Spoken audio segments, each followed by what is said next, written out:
Hi everyone. In this lecture we are going to discuss theorem based on linearly dependent and independent vectors. So see, the statement is, let V be any vector space, then the set of singleton vector is linearly dependent if and only if V equals to 0. Next is, the set of two vectors containing two vector v1 v2 is linearly dependent if and only if v1 and v2 are collinear. And third is, this collection of three vector is also linearly dependent if and only if these three vectors are coplanar. ये जो theorem है actually MCQs के अंदर जो जैसे exam होता है net set gate और जाम का एग्जाम, उनमें जो क्वेश्चंस होते हैं एमसीक्यू क्वेश्चन, सो उसमें इस टाइप के क्वेश्चंस स्टेटमेंट गिवन होते हैं 4 question which of the following is correct. तो इसमें इस टाइप के जो क्वेश्चंस होते हैं वो मैक्सिमम टाइम पूछते हैं, मतलब बेस ऑन दिस लॉजिक. अब इसमें इंपॉर्टेंस क्या है वो आपको थ्योरम प्रूव करते वक्त समझ में आ जाएगा. So see the proof of this theorem. अब इस थ्योरम को प्रूव करने के लिए we require the definition of linearly independent and dependent vector, that is we have already discuss in the previous video. So here we have to take the linear combination of vectors. Let's suppose I will take linear combination of vector u and v. So here the vectors are u and v. This, if we find the scalar alpha and beta, if all are 0, then we can say u and v are linearly independent. अगर in case scalar का value सभी 0 आ गया तो we can say linearly independent. If all are not 0, all are not 0, then we can say u and v are linearly dependent. So ये जो definition है उसी के बेसिस से हमें ये थ्योरम को सॉल्व करना है, because definition is the main part और डेफिनेशन की हेल्प से we can prove the theorem और थ्योरम की हेल्प से we can solve the questions. So let's see, here the first statement is set v is linearly dependent if and only if v equals to 0. तो if and only if का statement है, तो first consider करके आपको second prove करना है, second consider करके first prove करना है. अब फर्स्ट जो स्टेटमेंट है मैं लेट अस कंसीडर करती हूँ कि our singleton set v is linearly dependent. So I am considering this singleton set v is linearly dependent. Singleton मतलब जिसमें सिंगल एलिमेंट कंटेन है, तो it contain a single vector v, तो it is a singleton set vector v and it is linearly dependent. अब linearly dependent की definition के हिसाब से इस वेक्टर का लीनियर कॉम्बिनेशन लेना है, तो I will take alpha v equal to 0, because we have to take linear combination equals to 0 when we are finding the scalars. तो यहाँ पे by definition of linearly dependent we have to take first linear combination equals to 0, और इसमें dependent क्या कहता है कि all scalar are not equals to 0. अब all scalar not equals to 0 इसका मीनिंग क्या होगा कि यहाँ पे अगर अल्फा और बीटा है तो दोनों में से एक तो भी नॉन जीरो होना चाहिए. अब इस क्वेश्चन के अंदर कितने स्केलर है? Only one scalar, or we are saying it is linearly dependent, तो at least one scalar is not equals to 0. तो इसमें एक ही स्केलर है तो obviously वो क्या होगा? Not equals to 0. So here, as we are considering our set is linearly dependent, so therefore in this linear combination, alpha is not equals to 0. So by definition of linearly dependent, at least one scalar not equals to 0, and here only contain one scalar, so obviously that not equals to 0. अब ये scalar not equals to 0 है, that's why our set is linearly dependent है. तो हमने dependent consider किया तो ये condition आ गया, that means alpha not equals to 0. And we know that in the previous theorem when we discuss the definition of vector space, उसमें हमने कहा था कि product of two scalar and vector equals to 0 is only possible if and only if, ये हमने theorem study किया है, alpha v equals to 0 if and only if either alpha equals to 0 और v equals to 0. तो इन दोनों का product 0 तभी आ सकता है, एक तो वो अल्फा 0 होना चाहिए या फिर v 0 होना चाहिए. तो यहाँ पे हमारे पास में क्या है? Alpha not equals to 0, so that means this imply v must be 0. तो ये कहाँ से आया? By this theorem. तो ये जो हमने थ्योरम हमने स्टडी करके रखा है कि product is 0, either scalar is 0 और v is 0.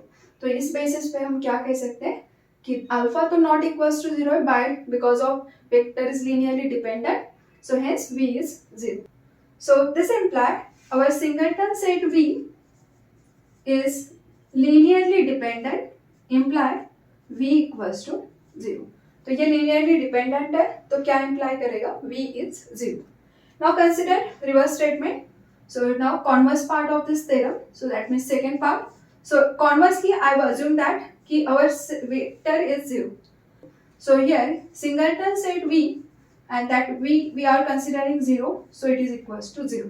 Now we have to show that this set of singleton set V is linearly dependent.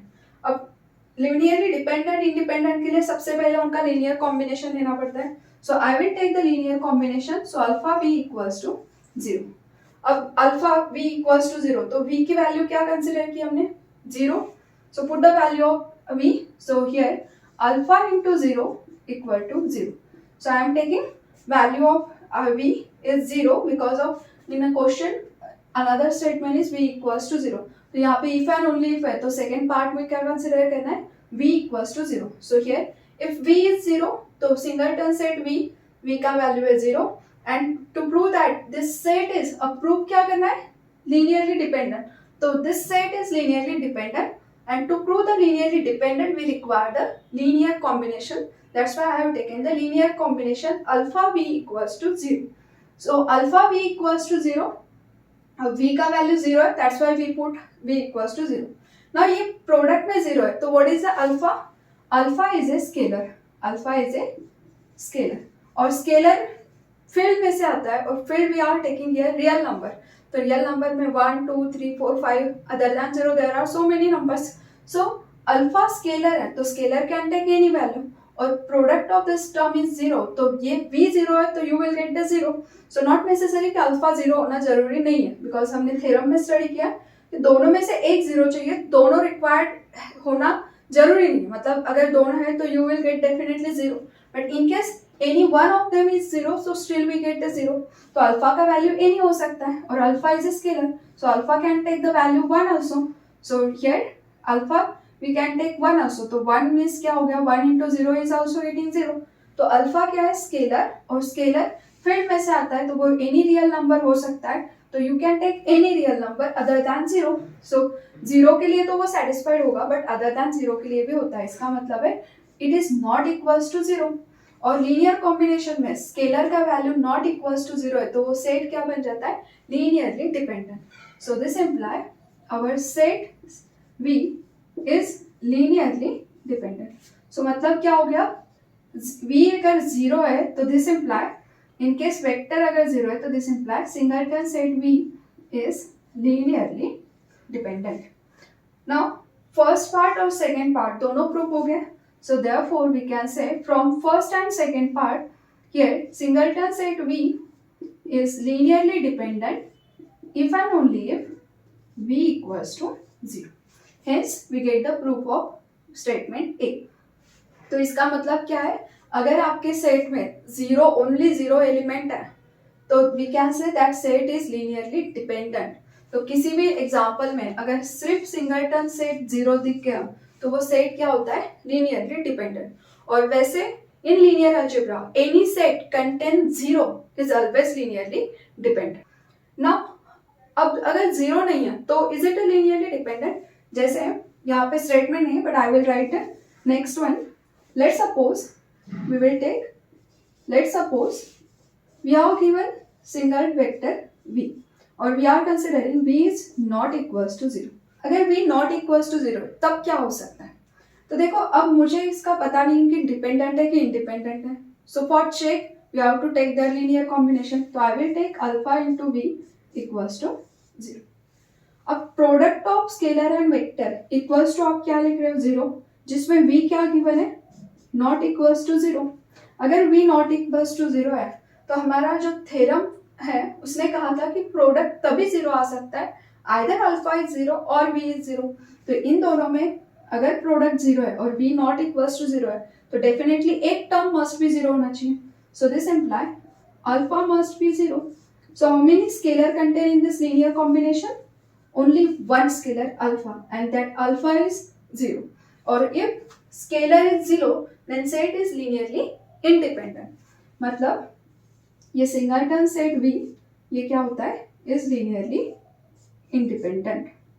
So if v is not equals to 0, so hence our set singleton set is always linearly independent if this singleton vector is not equals to 0.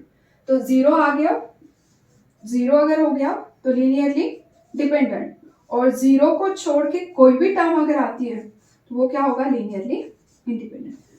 ये बहुत छोटा सा statement है वो, लेकिन ये इतना ज्यादा इंपॉर्टेंट है कि जब हम बेसिस स्टडी करेंगे तो तब भी हमें ये बार बार रिवाइज करना पड़ेगा कि सेट ऑफ सिंगल एलिमेंट ये लीनियरली इंडिपेंडेंट होता है, और सेट ऑफ सिंगल एलिमेंट अगर वो जीरो रहा या फिर any set contain the zero, अगर किसी भी सेट में जीरो इंक्लूड हो गया तो वो सेट डायरेक्टली क्या बनेगा, डिपेंडेंट। तो zero is very important in linear algebra.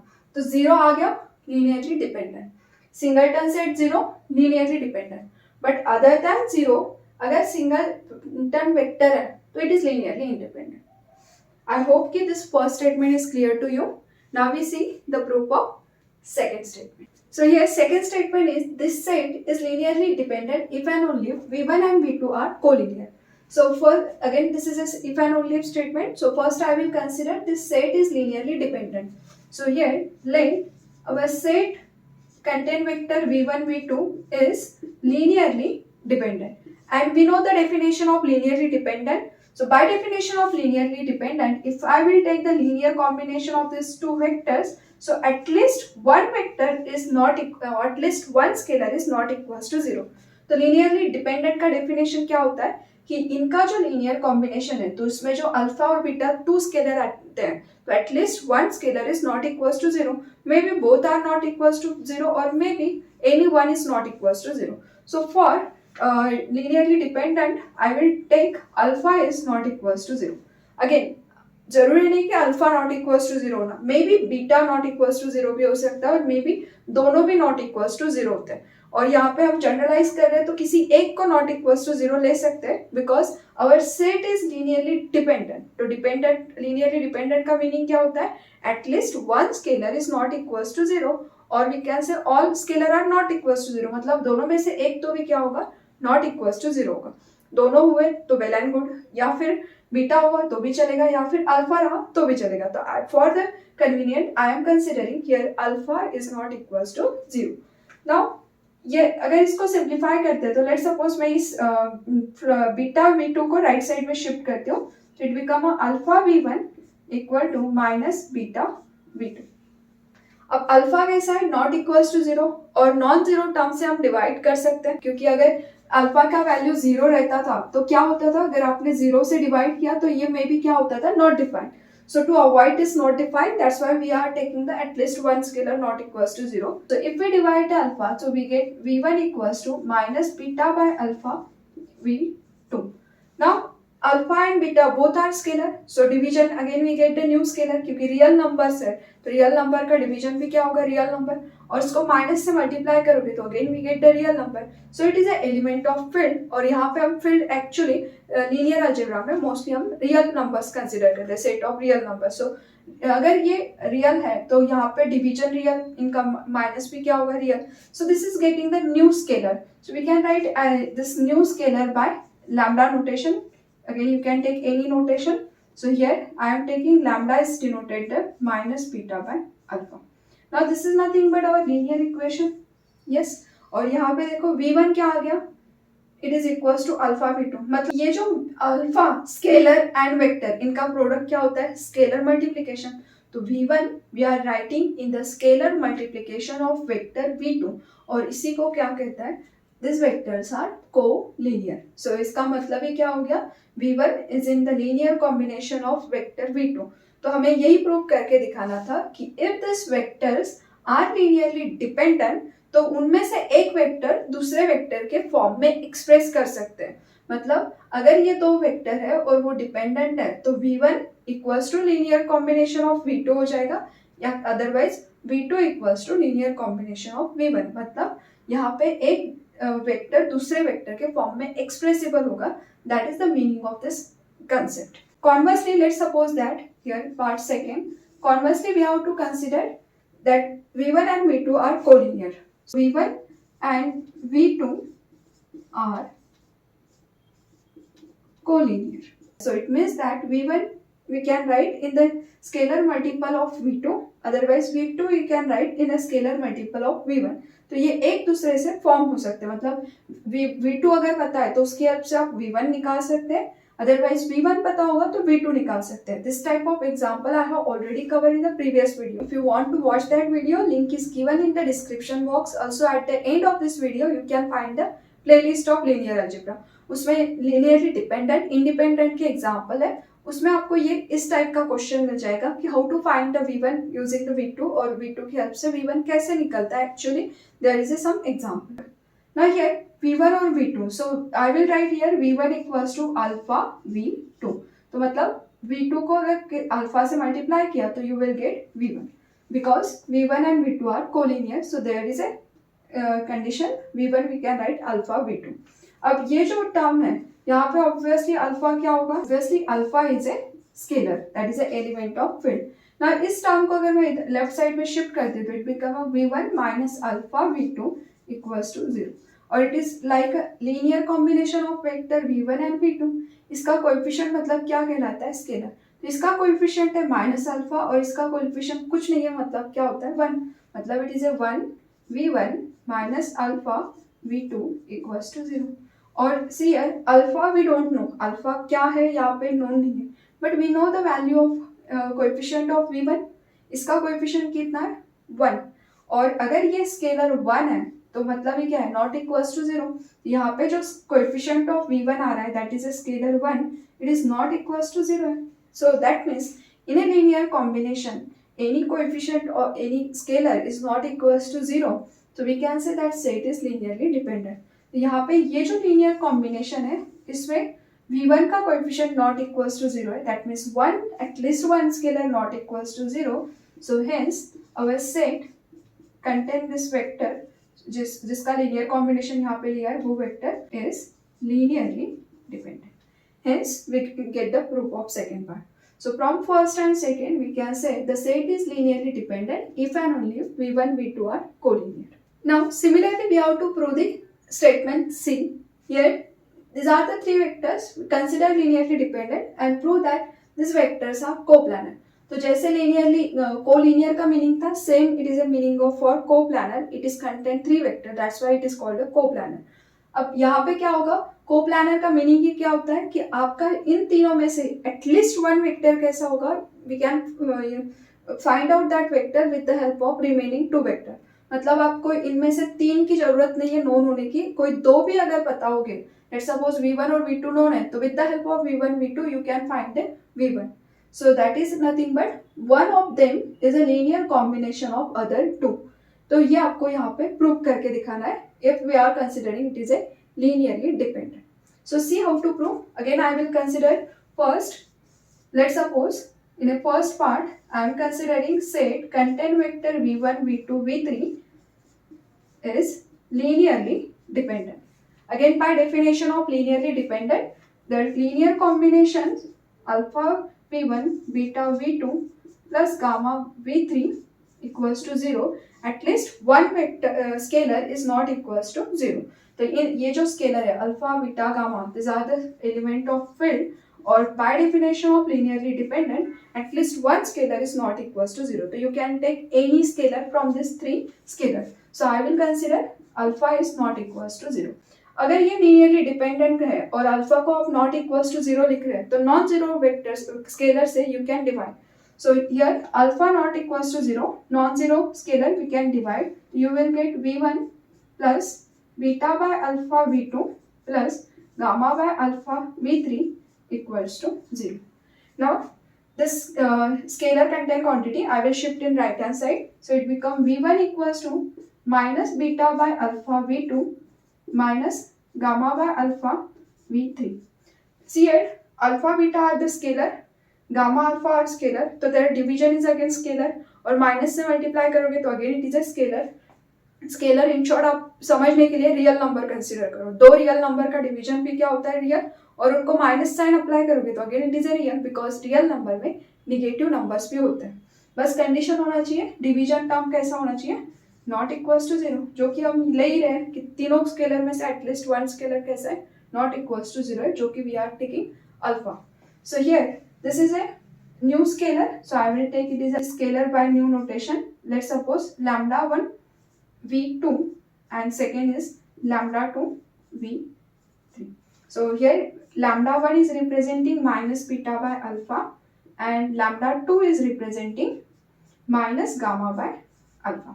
So now see here v1 we can write in a linear combination of remaining two vectors. So it means that our vectors v1, v2, v3 are co-planar. So hence we get the proof.